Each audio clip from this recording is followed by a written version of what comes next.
ساره، علاش المره اللي فاتت كنتي كتهضري على الفريلانسرز اكثر من الموظفين؟ جيتينا بحال كتوقفي في الصف ديال الشركات اكثر من الموظفين.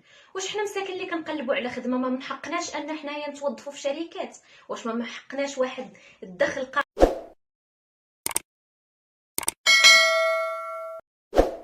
السلام عليكم. اول حاجه انا ماشي كنهضر على واحد الفئه ضد واحد الفئه اخرى. القضيه وما فيها هو ان العالم من بعد كورونا ماشي هو العالم كيف ما قبل، وديجا قبل راه كانوا الوظائف ما بقاوش بزاف، يعني كما كنلاحظوا راه كاين واحد النسبه ديال الشوماج اللي طالعه بزاف. دونك حنا خاصنا نلقاو الحل عوض ما نبقاو نفكروا في المشكل. احسن حل ممكن نلقاوه اشنا هو ان احنا نشوفوا هذوك الشركات اللي حنا باغيين نتوظفوا عندهم كيفاش تولاو شركات. كاع الشركات تقريبا عندهم ماليهم، خلينا من مالين الفلوس واللي عندهم فلوس بزاف وبداو كبار من الاول، ولكن كاين بزاف ديال الشركات سورتو في المغرب اللي بداو صغار وغاديين كيكبروا بشويه بشويه وكيخدموا عندهم موظفين. ولكن جات واحد الظروف اللي صعيبه علينا كاملين، يعني سواء كنتي خدام في شركه كبيره او لا شركه صغيره او لا عندك العمل الحر ديالك، راك كدوز من نفس الظروف. والاغلبيه ديال الشركات عندهم مشاكل بسبب هادشي اللي واقع دابا، ولكن بلا هادشي راه كاينين شركات اللي كيتباعوا كيتشراو.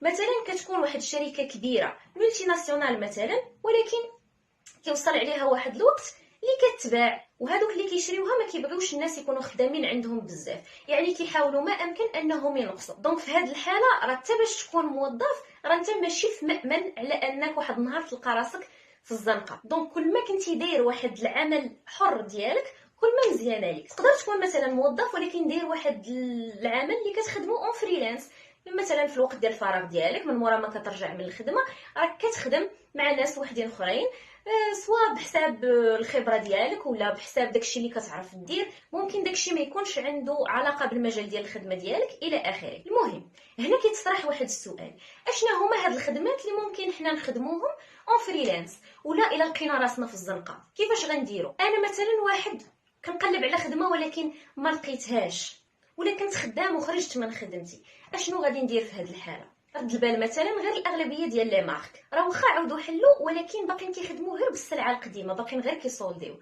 ولكن كاينه سلعه جديده اللي فين محطوطه في لي بوتيك اون لين. يعني الا لاحظتوا راه كاين واحد الميوتاسيون من العالم الحقيقي للعالم فيرتوال او للعالم الافتراضي. يعني الخدمه فين تبازاو عليها هاد الايام في العالم الافتراضي، ولاو كيخدموا اكثر اونلاين، وربما هذا الشيء يكون نقص عليهم بزاف ديال ليكو كما هضرنا في الفيديو اللي قبل.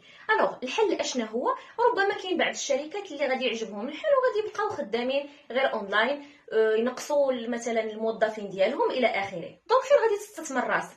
من الاحسن انك تبدا تمشي تقلب على شي مجالات اللي عندهم علاقه بالخدمه اونلاين، مثلا تعلم ديزاين، تعلم ديفلوبمون، تعلم الماركتينغ ديجيتال، كيفاش تصايب اشهارات، كيفاش تصمم تصاور، كيفاش تصايب دي سيت، كيفاش تصايب دي زابليكاسيون الى اخره. تقدر تكون مثلا غير كتعرف تكتب او لا كتعرف تسوق بواحد الطريقه زوينه. هادشي كله غادي تحتاج. دونك انت ممكن تكون موظف في نفس الوقت ممكن تخدم اون فريلانس مع شركات اللي غادي يطلبوا السيرفيس ديالك. كيف ما لاحظتي راك ما محتاجش انك تكون داير واحد الشركه كبيره ولا شي ستركتور كبيره باش تكون خدام في هادشي. ممكن تكون خدام بوحدك داير راسك واحد ستاتيو جوريديك سواء شركه صغيره ولا المقاول الذاتي وتبدا خدام، مثلا دير التسويق اون لين لراسك. مثلا كاين بزاف ديال لي سيت اللي كيكونوا بحال واحد الانترفاس وكيخدموا دور الوسيط ما بين الناس اللي كيدومونديو السيرفيس وما بين الناس اللي كيعطيو السيرفيس. كاين مثلا خمسات، كاين ابورك، كاين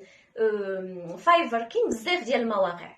تقدر مثلا تكون عندك غير واحد النبره ديال الصوت زوينه اللي غادي يحتاجوها في الاشهار، غادي دير واحد الفيديو توضيحي ديالك غتبين فيه الصوت ديالك وغادي تحطو، وهذا كيقدر يكون هو الاشهار ديالك لان صوتك هذاك وغادي يطلبوا منك الصوت. يعني ها انت ما محتاج حتى شي راس المال من غير صوتك اللي ديجا عندك، شويه التدريب تولي تسرع الصوت وانت غادي مزيان. غير واحد القضيه اللي نبغي ننبهكم ليها، راه الطريق ديال العمل الحر راه ماشي كلها زوينه وفيها الرباح وعامره بالورود والازهار، لا راه ما حدك انت غادي وانت كتلقى صعوبات في هذيك الطريق، ولكن خاصك غير تصبر. وكيف ما قلنا الفيديو اللي فات خاص يكون عندك لا فليكسيبيليتي في الدماغ، كتعرف تادابطا مع لي سيتوياسيون وتعرف اشنو خاصك دير وديرو. يعني خاصك تكون عندك واحد الدقه ديال الملاحظه في الظروف وتعرف اشنو اللي جاي باش انت تستابق هذاك الشيء وتكون انت الاول اللي بديتي بهذاك الشيء. يعني نهار غادي يحتاجوا شي حاجه اللي انت فكرتي فيها ووجدتي ليها وباقي الناس ما هجموش عليها،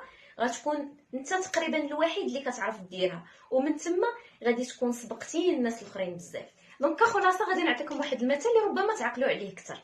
شوفوا الطير مثلا فاش كيكون واقف فوق واحد الشجره، واش كيخاف ان هذيك الشجره تطيح؟ عمرك ما غتلقاه مخلوع من هذه القضيه، حيت هو عنده الثقه في راسو، في الجناوح ديالو. الا طاحت الشجره هو غادي يطير. هادشي اللي بغيت نوصل لكم. يعني ما تكونش غير موظف وصافي عاطي حياتك كلها انك كتقلب مثلا على انك تكون واحد الموظف. لا، نمي هذوك القدرات ديالك، تعلم حوايج جداد باش فين ما تحطيتي تعطي. ماشي بالضروره تلقى واحد الخدمه عند واحد الشركه عاد تبدا تدخل فلوس.